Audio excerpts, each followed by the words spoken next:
তোমার জন্যই অপেক্ষা করছিলাম। একটা কথা বলো তো, তুমি এই মাঝরাতেই আমার ঘরে আসো কেন? আমি তো তোমাকে অনেকক্ষণ আগে ডেকে পাঠিয়েছিলাম, তুমি তো সন্ধ্যাবেলাতেও আসতে পারতে। তার মানে এই মাঝরাতেই তোমাকে আসতে হলো? তুমি কি জানো তোমার এইগুলোর জন্য আমাকে অনেকের কাছে অনেক কথা শুনতে হয়? ও সাবজি গুस्सा করছেন কেন? আরে मैं कभी मैं आपके पास आ सकती हूँ। একদম বাজে কথা বলবে না। তখন থেকে বাজে কথা বলে যাচ্ছে, আজকে যা বলবে একদম স্ট্রেট কথা বলবে। তোমার হেয়ালি আজকে আমি বন্ধ করব।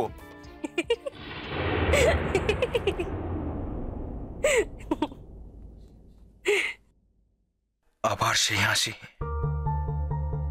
সেই হাসি আবার পাগল করে দেবে আমাকে।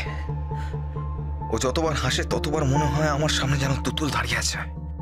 क्या सोच रहे हो साहब जी? তুমি তাড়াতাড়ি এলে না কেন?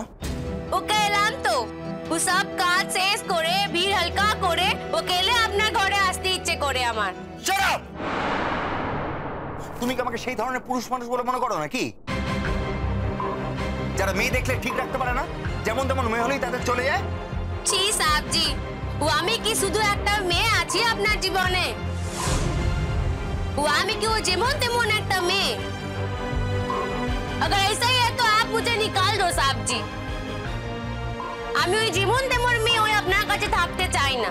তুমি আমার কাছে আসো কে বলেছে?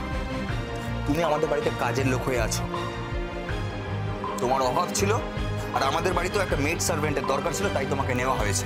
तो साहब जी एक बात जान लीजिए, मैं इसी घर में सिर्फ आपके वजह से रहती हूँ।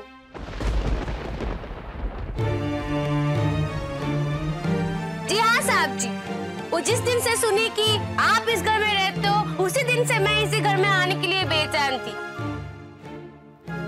কেন? আপনাকে ভালোবাসি।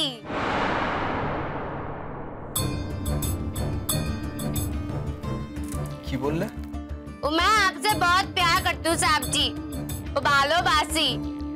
তুমি যা বললে তার মানে জানো? মানে বুঝে বলছো নাকি বলার জন্য বলছো? वो भालोबासा का माने तो एक ही होता है साहब जी। वो प्यार करना कोई पाप है का? আচ্ছা কি চাও বলো তো তুমি? সবসময় এরকম হেয়ালি করে কথা বলো কেন? হ্যাঁ अरे ओ साहब जी, वो मैं आपको ये कह रही हूँ कि मैं आपसे बहुत प्यार करती हूँ और आप ना মনে হচ্ছে कि আমি আপনার সাথে তামাশা করছি। তোমার তো সাহস কম নয়, তখন তুমি ওই কথাগুলো কেন বললে? হ্যাঁ কি কথা সাহেব জি? তুমি কি নিজেকে ভগবান মনে করো নাকি?